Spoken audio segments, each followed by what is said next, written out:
Ukraine युद्ध के एक ऐसे मोड़ पर पहुंच गया है जहां पीछे हटने का कोई रास्ता नहीं बचा। पुतिन की चेतावनी, सैन्य फैसलों की गूंज और शांति की कोशिशों पर मंडराते सवाल इस संघर्ष को और खतरनाक बना रहे हैं। पूरी दुनिया सांस रोक कर देख रही है कि अगला कदम बातचीत का होगा या फिर हमलों का दायरा और फैल जाएगा।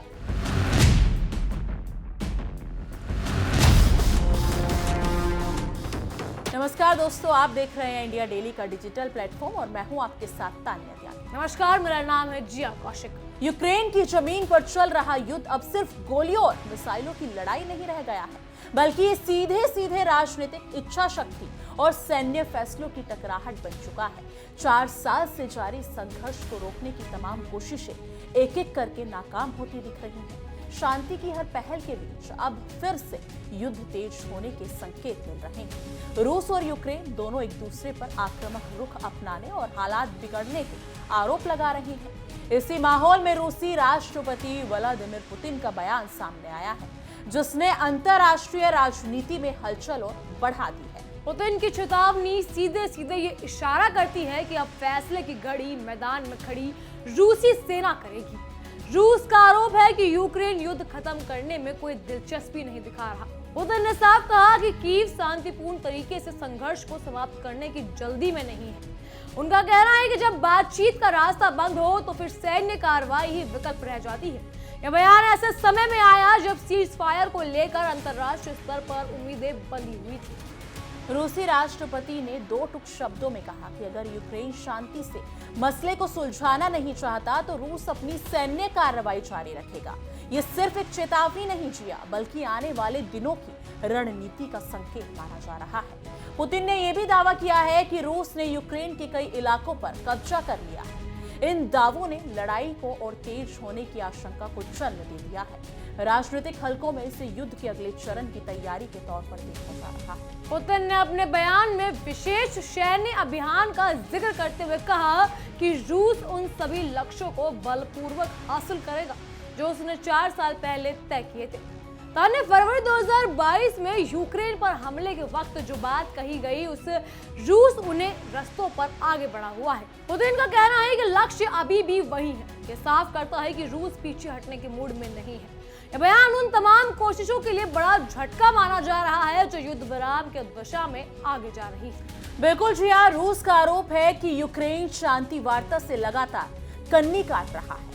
यानी कि पुतिन ने इसी आधार पर यह चेतावनी दी है कि अगर बातचीत नहीं होगी तो मैदान में ताकत ही बोलेगी। राजनीतिक विश्लेषकों के अनुसार अगर देखा जाए तो ये बयान केवल यूक्रेन के लिए नहीं, बल्कि पश्चिमी देशों के लिए भी एक संदेश है। रूस ये दिखाना चाहता है कि वो तमाम आने वाले दावों में वो नहीं है, यानी कि जो दावे किए जा रहे हैं रूस वहां पर नहीं है। इसी कारण पुतिन की टिप्पणी को यूक्रेन में सीज फायर की कोशिशों के लिए बड़ा झटका माना जा रहा है। इस पूरे घटनाक्रम को और संवेदनशील बना देती है अंतर्राष्ट्रीय बैठकें, जो अब चर्चा के केंद्र में है। व्लादिमीर पुतिन की ये टिप्पणी अमेरिका में होने वाली एक अहम मुलाकात से ठीक पहले आई। रविवार को फ्लोरिडा में यूक्रेनी राष्ट्रपति जेलेंस्की और अमेरिकी राष्ट्रपति डोनाल्ड ट्रंप के बीच बैठक होने वाली है। तानिया, इस बैठक से पहले पुतिन का सख्त रुख वैश्विक राजनीति में नए सवाल खड़े करता है। माना जा रहा है कि यह मुलाकात युद्ध की दिशा तय करने वाली में अहम भूमिका निभा सकती है।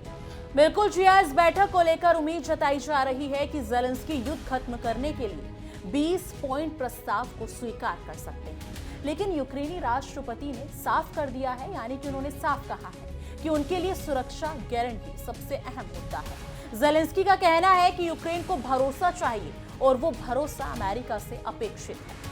उन्होंने ये भी दोहराया कि इस युद्ध की शुरुआत यूक्रेन ने नहीं बल्कि रूस ने की थी। उनके मुताबिक शांति के लिए यूक्रेन हर जरूरी कदम उठाने को तैयार है।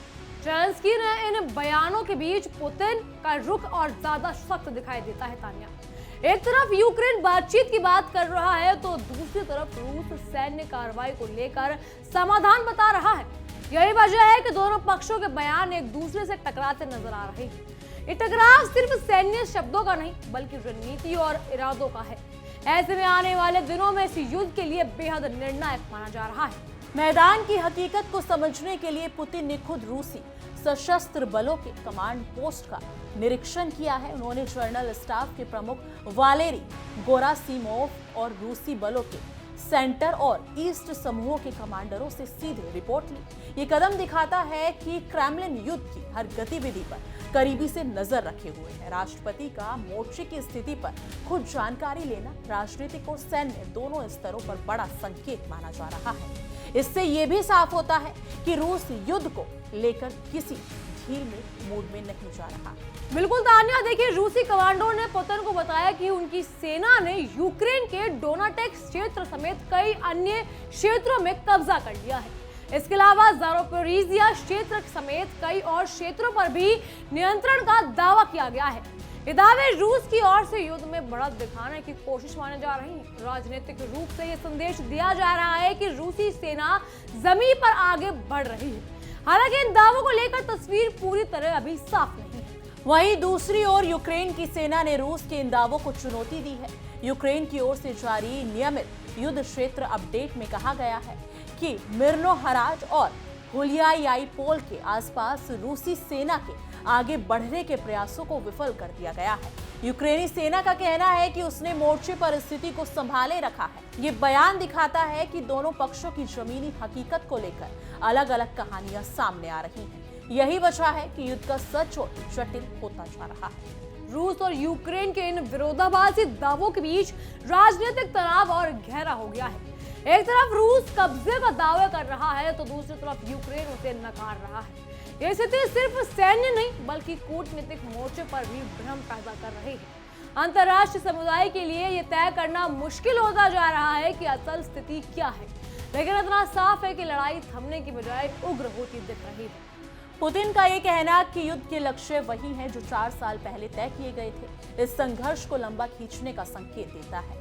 ये बयान उन सभी उम्मीदों को कमजोर करता है जो किसी त्वरित समाधान की बात कर रही थी। राजनीतिक तौर पर ये रूस की जिद और दृढ़ता को दर्शाता है। इससे ये भी जाहिर होता है कि रूस किसी भी कीमत पर अपने तय उद्देश्यों से पीछे हटने को तैयार नहीं है। यही कारण है कि युद्ध की ओर तेज होने की आशंका बढ़ गई है। यूक्रेन की ओर से बार बार ये कहा जा रहा है कि वो शांति चाहता था, लेकिन सुरक्षा के बिना समझौता संभव नहीं है।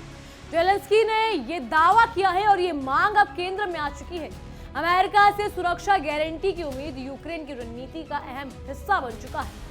वहीं रूस इस पूरे मुद्दे को अलग नजरिए से देख रहा है। दोनों की सोच का ये फासला युद्ध को और जटिल बना रहा है। इन तमाम घटनाक्रमों के बीच ये सवाल और गहरा होता जा रहा है कि आने वाले दिनों में हमले और तेज होंगे। पुतिन की चेतावनी, रूसी सेना की सक्रियता और जमीनी दावों ने माहौल को तनावपूर्ण बना दिया है। राजनीतिक विश्लेषकों के मुताबिक ये वक्त बेहद नाजुक है। एक गलत कदम हालात को और भड़का सकता है। फिलहाल संकेत यही है कि शांति का रास्ता आसान नहीं रहने वाला। यूक्रेन और रूस के बीच जारी ये युद्ध अब एक ऐसे मोड़ पर खड़ा है जहां फैसले शब्दों से नहीं बल्कि रणनीति और ताकत से होते दिख रही हैं। पुतिन की चेतावनी और ज़ेलेंस्की की अपील दोनों अपनी अपनी जगह मजबूत है तान्या, लेकिन इन दोनों के बीच आम लोगों की जिंदगी और पूरे क्षेत्र की स्थिरता दांव पर लगी हुई है। दुनिया की निगाहें अब आने वाले दिनों पर टिकी हुई हैं। सवाल यही है कि क्या राजनीति जीत पाएगी या युद्ध की आग और भड़केगी। बिल्कुल, ये देखना काफी दिलचस्प होने वाला है कि आने वाले दिनों में ज़ेलेंस्की और ट्रंप की मीटिंग होनी है, उसके बाद क्या कुछ इस पर सुधार होता है या फिर क्या कुछ काम होता है। क्या यूक्रेन और रशिया का ये वार रुकता है या फिर आगे इस पर और कुछ बड़ी कार्रवाई होती नजर आएगी। आपकी इस मुद्दे पर क्या कुछ राय है, कमेंट सेक्शन में अपनी राय जरूर साझा कीजिएगा। बाकी देश और दुनिया की तमाम बड़ी खबरों के लिए देखते रहिए इंडिया डेली और हमारा खास शो तहकीकात, हर खबर की तह तक।